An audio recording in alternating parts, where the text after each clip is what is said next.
Pour un jeune qui est très éloigné de l'emploi, c'est en fait on qualifie ces jeunes-là comme des personnes très éloignées dès lors où il y a plusieurs problématiques sociales qui ne sont pas résolues. Et donc, du coup, c'est vraiment de ne pas s'isoler, d'oser, d'aller vers les professionnels et expliciter en fait sa demande.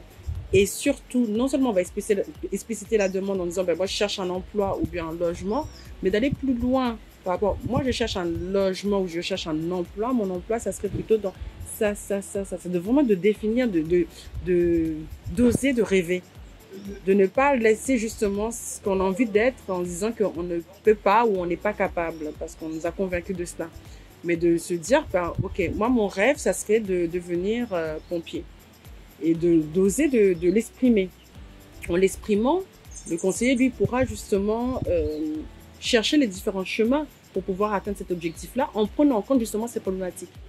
Et normalement, c'est le rôle justement du conseiller de pouvoir identifier ces problématiques-là, d'en parler, de ne pas avoir de tabou avec le jeune, d'en parler et de ensemble, puisque la personne se construit, donc est maître de la décision, maître de la démarche, et ensemble de pouvoir justement trouver des solutions adaptées et surtout d'accepter ce temps qu'on va prendre pour pouvoir lever les freins, pour pouvoir avoir une sécurisation après par la suite.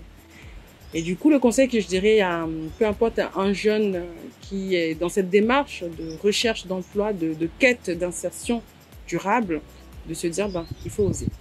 Il faut oser, il faut y aller. On ne sait pas, je ne sais pas.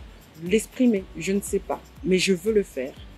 Et c'est comme ça, en fait, face à nous, on pourra avoir justement le professionnel qui va dire, ok, tu ne sais pas, vu que tu me l'as dit, on va faire ensemble, on va t'accompagner. C'est là où prend tout son sens de l'accompagnement.